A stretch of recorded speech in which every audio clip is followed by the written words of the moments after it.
Welcome back, everybody, to yet another Friday fundamental edition of Real World Recovery, our financial focus here this week. We're going to dive into something that might not sound all that exciting at first, but it's incredibly powerful when it comes to building stable financial future, taxes and charitable giving.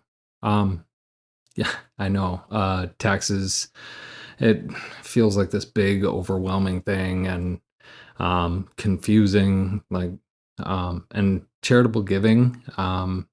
Maybe it's something that you've wanted to do, but weren't quite sure how to make it work financially. But you know what? That's where today's episode comes in. We're going to break it all down and uh, try to make it easy to understand, actionable, and hopefully a little inspiring.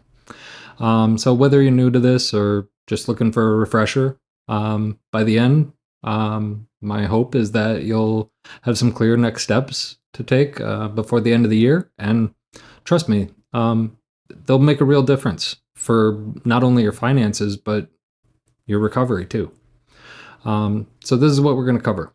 First, we're going to tackle basics of taxes, kind of an overview, what you need to know so you can feel comfortable instead of feeling overwhelmed. Then we'll take a look at the benefits of charitable giving, how you can support causes you care about and make it work for your financial goals too. And finally, introduce some ideas as far as like some tax advantaged accounts. So, like some 401k, Roth IRAs, some ideas on, how they can help save money and start making your money work for you and start building some wealth over time. The end of the year is a perfect time to start to get intentional about these things because, the power of compounding. Every single little decision that we make now can impact our bigger financial situation overall. So, not just this year, but for the years to come. So, let's jump right in, and hopefully, we're gonna demystify taxes, and maybe make it not so big and scary, and maybe even get a little excited about it. So, sound good? Let's go. So, taxes might seem intimidating in the beginning, but trust me, they don't have to be. Understanding a few key concepts, they can go a long way towards making taxes less stressful, more manageable. Plus, knowing how they work can help you make smarter financial decisions, especially as we approach the end of the year. So, first, understanding what is called tax brackets and marginal rates. So, tax brackets. Income is taxed in chunks, so not all at once. So, for example, if you earn $50,000, part of that income is taxed at 10%, and then part of it at 12%, and so on, based on the brackets. So here's a common misconception. People will think, well, if I make more money, then I move up to a higher tax bracket, and so I actually make less money. Well, that's not true. Only the dollars above that next bracket or that next threshold are taxed at the higher rate. So once we understand that, then we can plan better.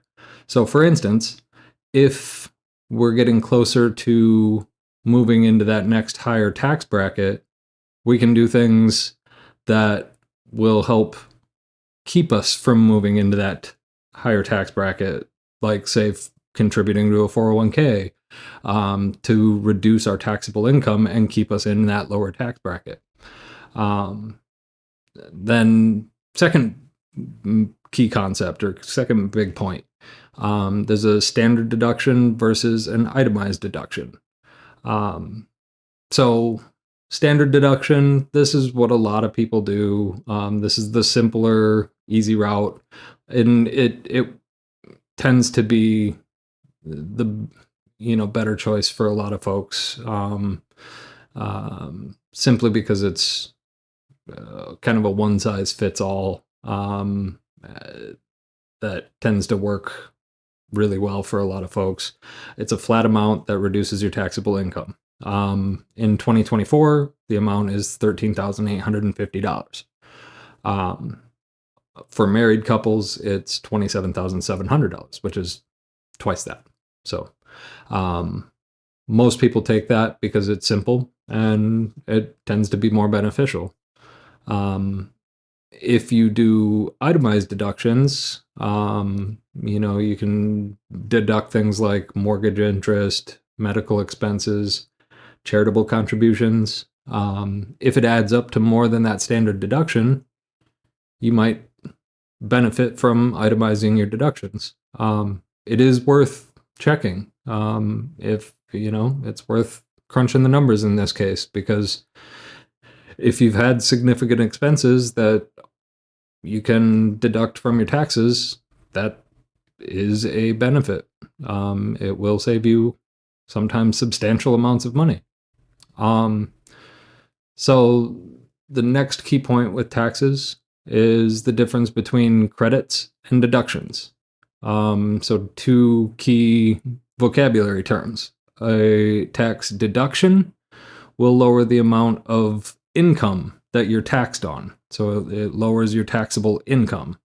So that in the example of $50,000 income, a tax deduction would lower that $50,000 that you're taxed on to a lower number that you would owe taxes on. A tax credit lowers your tax bill directly. So let's say you owed $1,000 in taxes, but you got a $500 tax credit. That would lower that $1,000 tax bill to $500. So there's things like the earned income tax credit, things like that. So tax credits can sometimes make it so that you actually end up getting a tax refund. Just a difference between a deduction and a credit there. So a couple of quick tax tips year end to think about. There's things that you can do year end to maximize tax benefits. So things like your 401k or your health savings account have a maximum contribution per year. So you can max out 401k contributions. You can max out your HSA contributions, health savings account, that stands for. And those reduce your taxable income for the year. If you're self-employed, you can review your estimated taxes, make sure that you're on track with what your estimated taxes are to avoid any penalties, and get your paperwork organized. As soon as you start getting stuff mailed to you, start gathering up any W-2s that you get from employers, 1099s if you did contract work or things like that. Any receipts if you're planning on itemizing deductions and that kind of stuff. Just start getting organized as soon as you get all of that stuff. It makes things go so much smoother to be organized ahead of time. So just to kind of have all of that ready to go, that way you're not scrambling.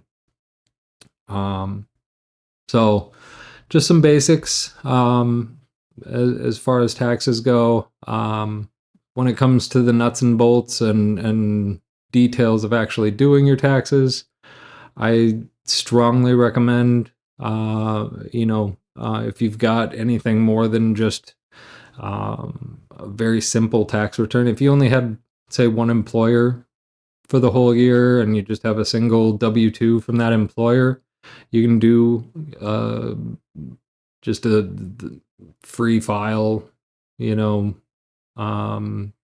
through the IRS. They have a free file option where you can prepare your taxes for free and submit them for free.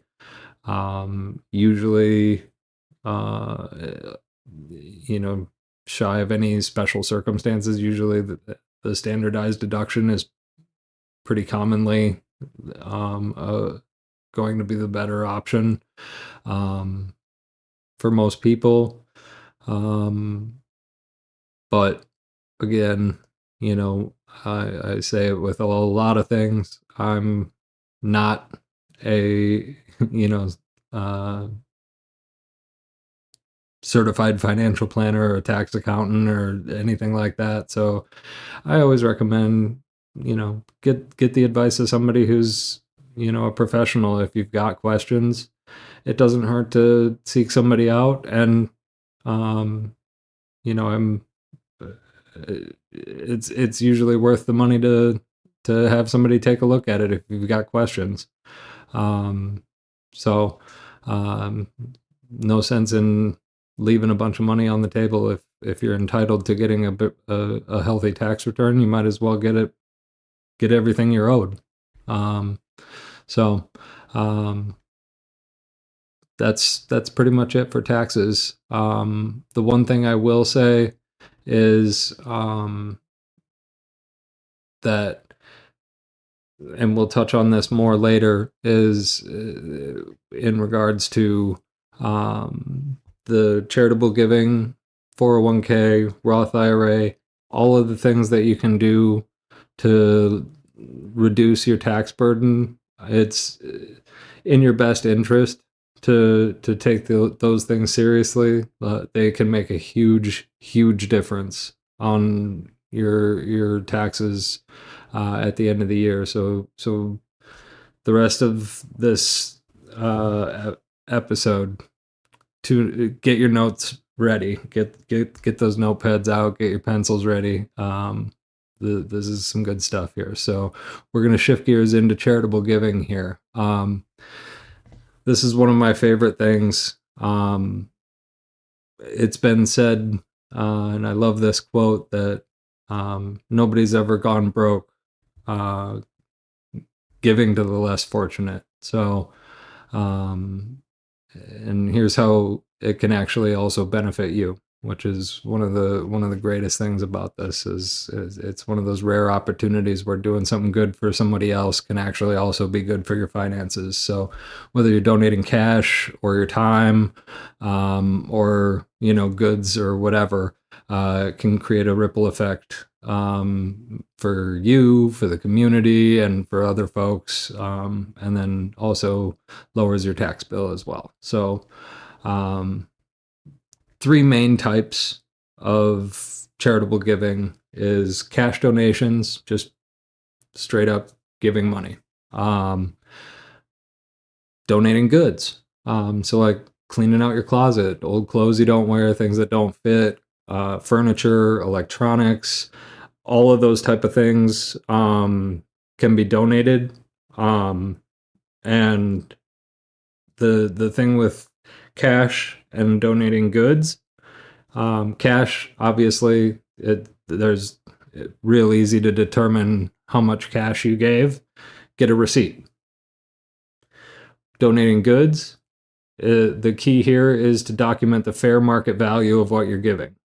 So what it's roughly worth. And you can get a receipt from them for fair market value.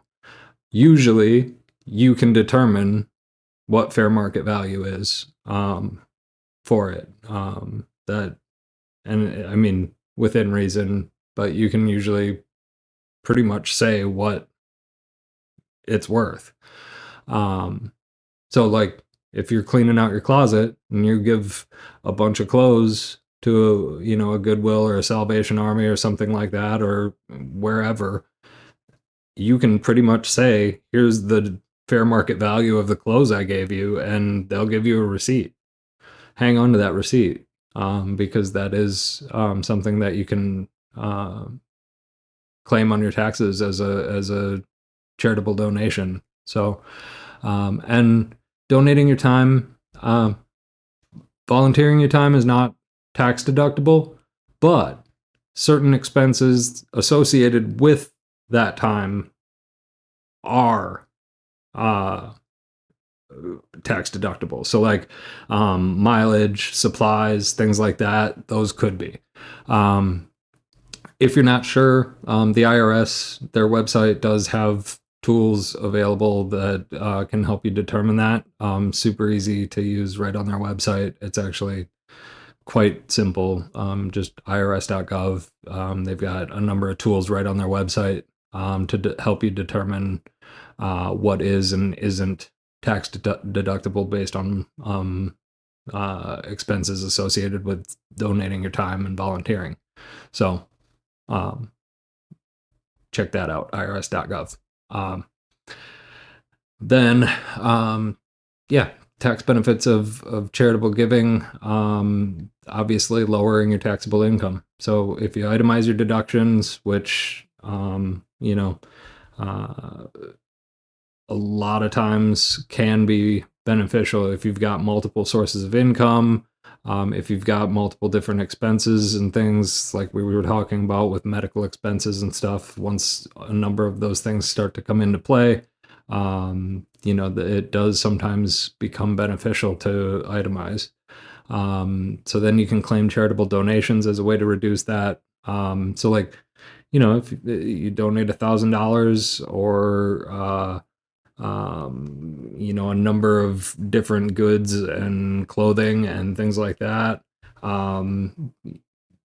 If you're in the 22% tax bracket and you've donated $1,000 worth of stuff, that's $220 worth of taxes that you saved just for that donation of clearing out your closet.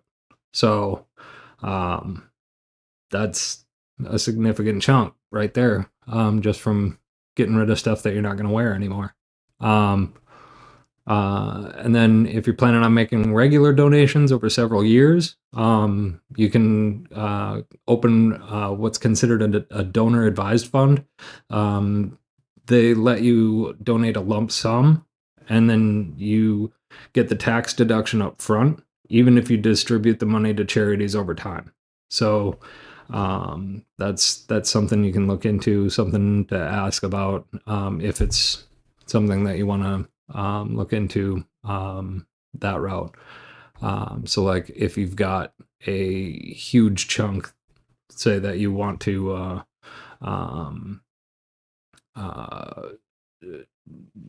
spread out over time, but you want the tax deduction right up front, but are planning on doing the donation several years in a row, kind of a thing. So there's a deadline to claim the deduction for 2024. You have to make the donation by December 31st, not by tax day. So it has to be in by December 31st. You have to have the donation made and have the receipt by. So make sure that that's done before the end of the year, which is why we're talking about it right now. So you got 20 days as of when I'm filming this. It'll be 18 days by the time you watch this. So but obviously it's not just about saving on taxes. It's we only keep what we have by giving it away. So it's a cornerstone of staying grounded. I have been volunteering for about 3 years. I try to do it weekly as often as possible. I haven't been able to these last few weeks because I took a job here. I've been contracting for a local tech school these last few weeks, which is why I've had to pre-record these as well. But usually I volunteer on Fridays after I do my live stream. And giving back, it reminds me of the things that I've overcome. It reminds me of how far I've come. It strengthens our connections to our communities, gives us a sense of purpose. But yeah, I think that it's important to give back, um, to connect with our community, to um, be a part of something bigger than ourselves. We talk a lot about being of service in recovery, and so I think that it's a great way for us to do something for others, um, and I think that in some way or another, we've all benefited from support groups or nonprofits or community resources in some way during our journey. And so I think giving back to these organizations can kind of give meaning to our journey, and be a good way to pay it forward. And by getting a little tax benefit out of it is a little cherry on top, I think, as well. So something, something there, uh, for all of us. So, little pro tip: start small. Doesn't need to be a fortune. Um, you know, um, and I think that um, just like any of the other tips that I've given, something sustainable, something that can be something that we can maintain. It's far more important to be able to do something over a long period of time.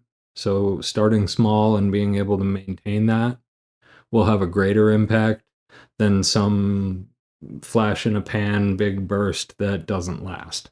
So, start small. We don't need to donate a fortune. Every little bit helps. And if we all do it and we all do it consistently, we can make a huge difference.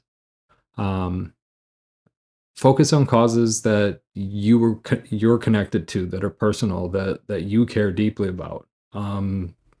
This makes it uh, more impactful, and it ties you in. It gives you buy-in. Uh, and it'll be more fulfilling. It'll actually mean more. Um, And again, stay organized. Keep your receipts for all of your donations. And there's plenty of different ways that you can do this. There's online tools that you can use to keep track of this stuff. But I mean, really, just you know, even if it's just as simple as a Manila folder with this year's tax stuff in it. If whatever works, whatever keeps you organized, but find a system that works for you, and stay organized. Keep track of those receipts, and if you've got questions, send me a DM, put a comment in the video, whatever, and we can talk about it. And we can brainstorm some ideas. I'm happy to help come up with all sorts of different ways. I've got plenty of ideas. We'll figure out what works for you. Now, before just going out there and donating, there's tons of different nonprofits. There are tons of places that will happily take your money. Before you do, it's a good idea to make sure that they're going to use those funds efficiently. Not all nonprofits are created equal. So make sure that they're going to use that money to make the biggest possible impact. So here's how you do that. There's a couple of websites that I would recommend. There's Charity Navigator, GuideStar, Charity Watch are three that you can use. So Charity Navigator, GuideStar, Charity Watch. I'll link those in the about info for this video.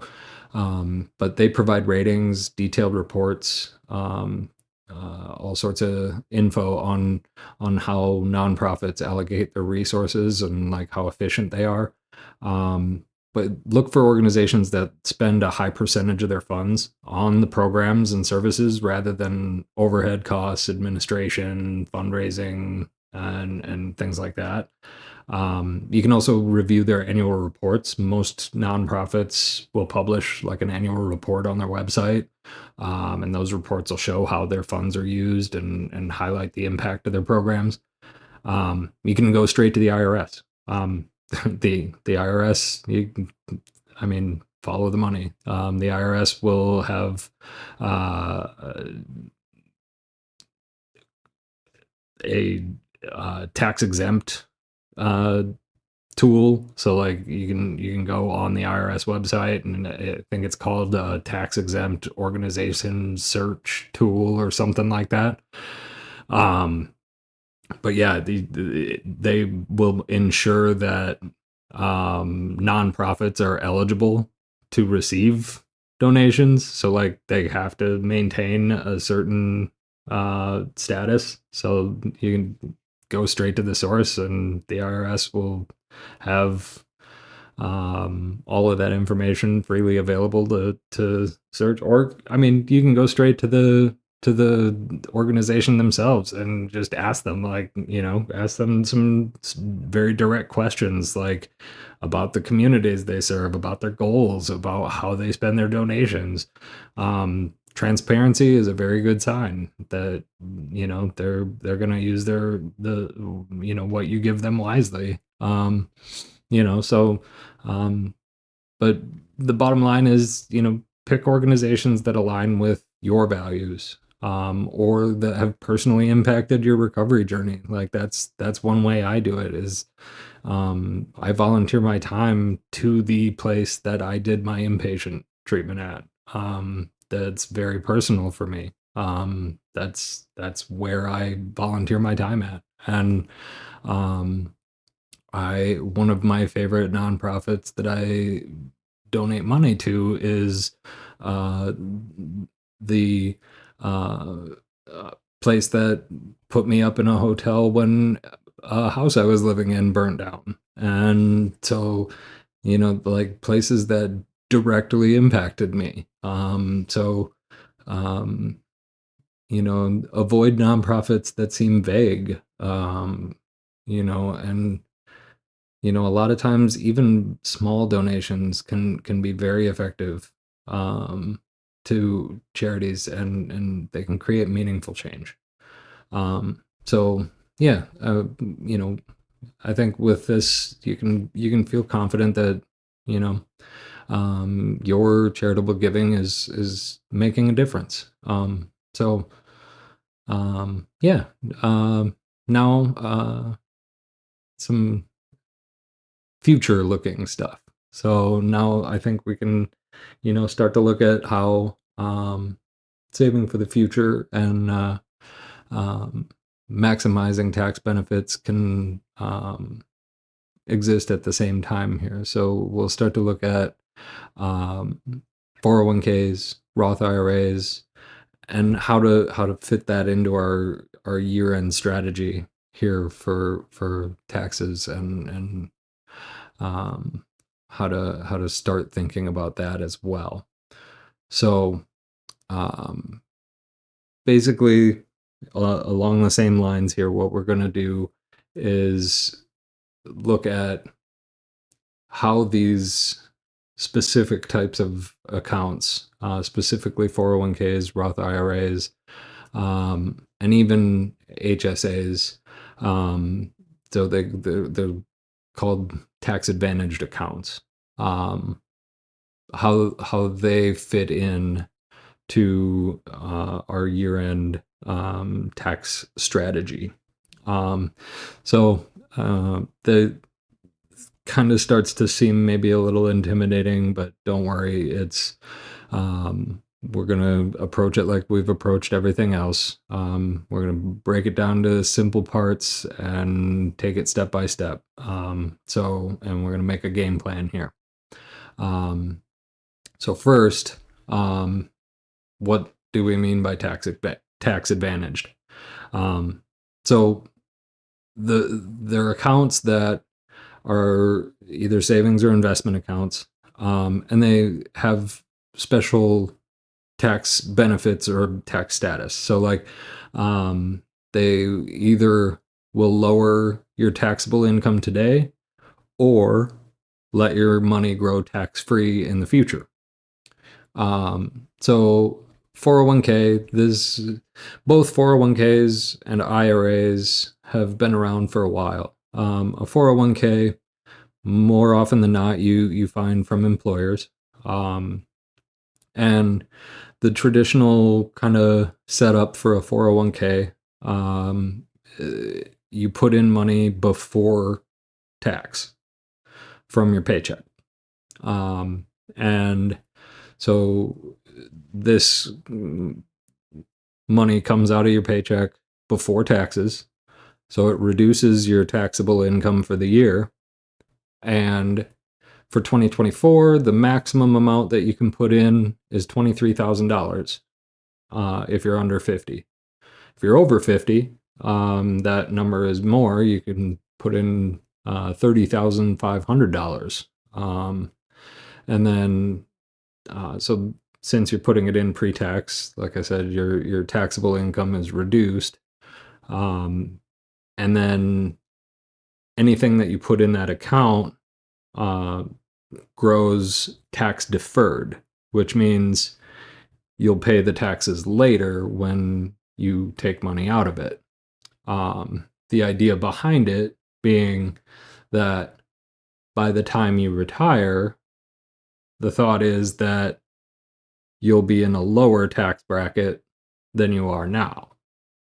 Thinking that, you'll be taking out money out of your retirement account at less per year than the amount of money you're making annually now. So you'll be in a lower tax bracket. So you'll be taxed less. So, and if you're letting that money grow over the course of 30, 40 years or however long it sits in there, it's had a chance to compound for quite a while, then, you've made quite a bit of money on it before you've paid any taxes on it. So there's a pretty good advantage to that account. And most employers will also match a certain amount of what you put in, which before anything else, you're already out of the gate coming out ahead. So there's a lot of advantages to this account. And then the second type is a Roth IRA. Now, the Roth IRA, the money you put in is put in after you're taxed, but all of the money in there grows tax-free. So when you do pull the money out in retirement, you won't owe any taxes on anything that's in there or any of the additional gains that have been made. So that's obviously a big advantage. Now, there are some additional income limits to qualify to be able to have a Roth IRA. So, if you have gone through the previous episodes that we've done here and set up a Fidelity account, you would be able to check with Fidelity or Vanguard or any of the other Schwab or any of the accounts that I've recommended. They'd be able to do that check for you very easily on whether or not you're eligible. And again, if you're not sure, send me a message, send me a DM or put a message in the comments and we can help you find that information as well. Now, another thing that I like about a Roth IRA, and this is more of a absolute emergency scenario, but just in case, another big advantage as a safety net for the Roth IRA in case of an absolute emergency is, in addition to all of that, anything that I've put in, any of the dollars that I've put into the Roth IRA, as opposed to a 401k, any of the capital, so any of the baseline deposits that I've put in, I can pull out without penalty. So if I absolutely need them, So like, let's say I put in $1,000 of my money. So my capital is $1,000. If I need it, I can pull that $1,000 back out. Any of the additional growth, so any dividends or any gains that happen, I can't pull that out without penalty. But that initial deposit, I can if I absolutely need to. Even though it's technically considered a retirement account, I do have access to my initial capital deposits. So obviously, we don't want to do that unless it's absolutely necessary because, well, if it's not in there, it's not growing and it's not making us any money. So defeats the purpose. But nice to know it's there in case of an absolute emergency. So here's why end of year is the perfect time to think about these accounts. So just to bring it back to very simple, we can max out these contributions. So if you haven't hit your annual limit on these, perfect chance to do so. So 401k, Roth IRA, you can max those out, and that even an extra $500 or $1,000 in your 401k, that'll reduce that taxable income. And your employer match, that is one of the number one ways that people are leaving money on the table. If you're not fully maxing out your employer match on a 401k, you 100% leaving money on the table. So, my previous employer, for basically the way it worked was if I was putting in,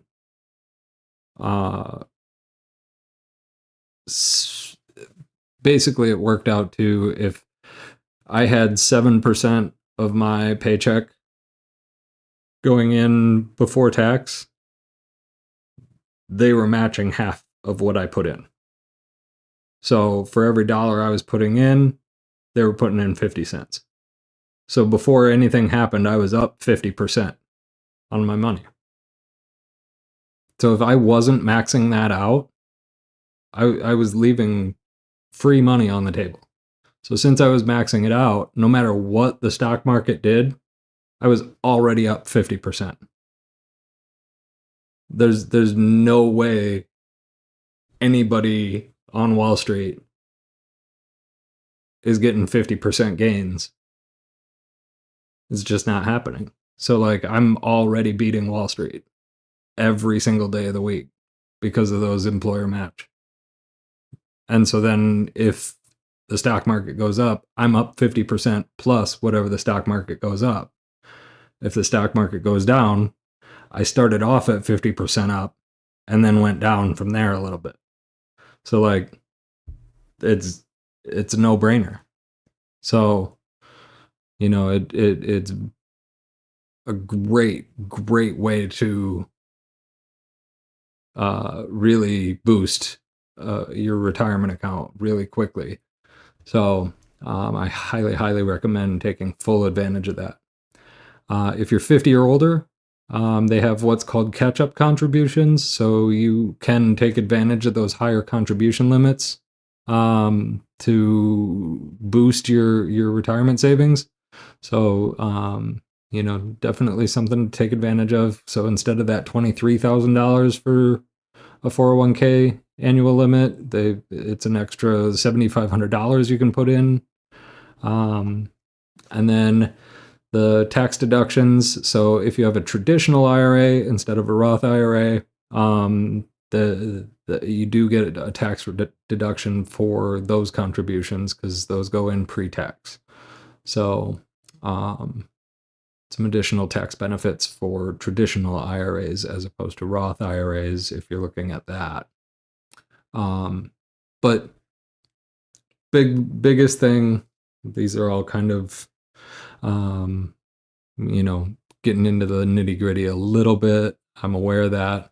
But why these accounts make such a big difference is they're consistent savings. Okay, so it doesn't take much. So these are the very long game. This is like stretched out over a very long period of time, and this is where, even if you're putting in, you know 10, 20, $50 a month, start early, stay consistent with it, and whatever you are not going to miss, that's what we want to be putting into these accounts, and keep it consistent, keep it automatic, and just let it happen automatically and get it going into those accounts, because after a few years you'll start to really see what we mean with these accounts. It's going to start to um, grow and start to compound, and that's when we'll really start to see the benefits of these kinds of accounts, and what those small good habits repeated over time consistently will do. Um, so, um, that's what we'll get into over the next couple of episodes. Is we're going to really start to look at just how much of a benefit these can be, even in those small amounts. So I'm encouraging you to start looking at them now, especially if you already have them. If you've got those employer accounts, max out those employer contributions. Get the maximum out of that employer match. Get that set up, and start looking into that.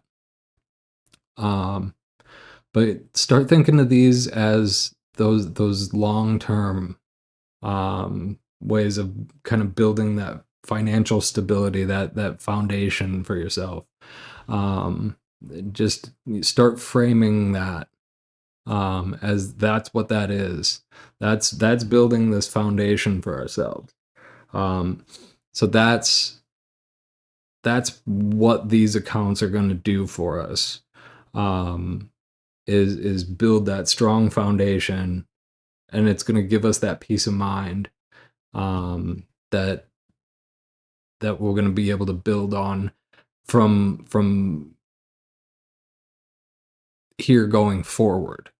Okay, that's what we really want these accounts to do. We don't want to actively use them, I guess, is the point. These are here to kind of give us that peace of mind and that baseline. So, um that's what these are going to do for us over the long run. So, um yeah, just to recap, a couple of things that we're going to do that I'd like to have you think about to get started. If you've got a 401k through your job, take a look at the pay stub or contact your HR, just to get an idea of what you currently have, what your current contributions are, if they do matching, and if you're currently maximizing what the employer match is. If you don't have an employer match, or if you don't have a 401k, excuse me, if you don't have a 401k through your employer, take a look at the accounts that we've set up, and take a look at what the options are as far as a IRA, whether it's a traditional or a Roth.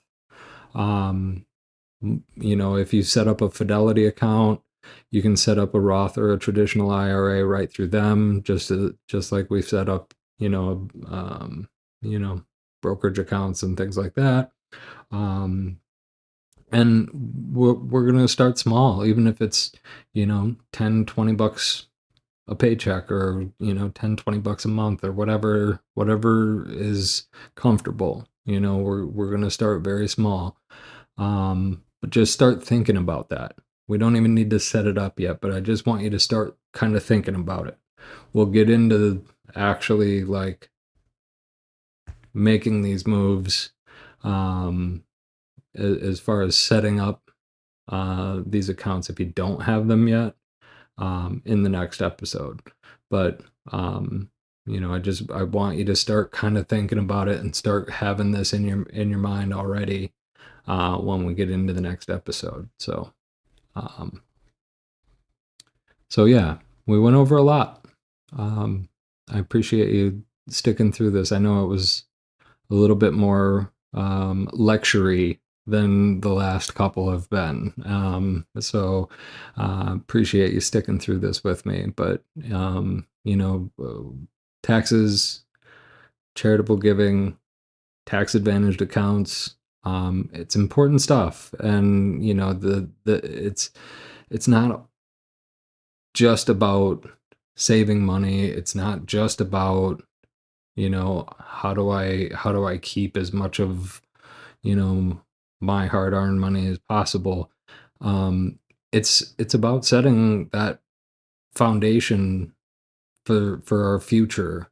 It's we're pivoting into this world where we actually are thinking about our future and more than just the next one and things like that. So um we want to create a better world, not only just for us. We want to be able to create a better community. So we want to try to help the folks around us and try to make the world a little bit better place too. So that's part of giving back, and so this all kind of feeds into each other. So um, I hope this helped. Um, and so if you do have questions, like I said, please reach out. You can message me directly, hop over to our Discord, leave a message in the comments. I know that there's a lot with this, so please, yeah, I you can connect however you're comfortable. I'm happy to help. I'm happy to, do some one-on-one, or we can talk in the comments or in the Discord, or whatever's convenient. I'm happy to help. And so let's um, you know take a look at making some small steps today, whether it's just donating to a cause you care about, or taking a look at your 401k, talking to your HR, or opening up a Roth if you're comfortable with it, or going and talking to somebody about your taxes. Making a plan, getting a folder ready to go for all your receipts, clearing out your closet, and getting some receipts for those old clothes. But yeah, you know, next steps, take a look at your income, expenses, any of those year-end opportunities to you know save on taxes with those contributions to your 401k or your IRAs. Doing some charitable giving. Remember Charity Navigator, GuideStar, to check out some of those charities. And then take a look at some of those tax advantage accounts and start thinking about that. So these are just some ideas. I don't want to presume to know what's going to be the best for you. I want to throw some ideas out there. I know what worked for me. I hope that they'll work for you. I definitely would love to, talk more. So please reach out if you've got questions. I would love to chat more. Next week, we're going to dive deeper into the investing world. So we're going to talk more about all sorts of different, investment vehicles. So tax advantaged accounts, how to build wealth. Whether it's you're brand new to investing, just looking for a simple strategy. We're gonna take a look at a number of tools. So it's just like recovery. It's about progress, not perfection. So same kind of thing goes for your finances. We're going to do it one step at a time. And, every effort um, you make brings us closer to financial freedom, peace of mind, and, hopefully we can help each other. And yeah, I hope this helped. I appreciate you joining me. Um, if you found this helpful, you know, please like, subscribe, share it with somebody, and leave me a comment, question, reach out, send a DM to me, hit me up on Discord. Um, yeah, you can find us on Facebook, Discord, Instagram, or just comment on the video and look for me next week. Till then, um, you got this. We'll see you next time.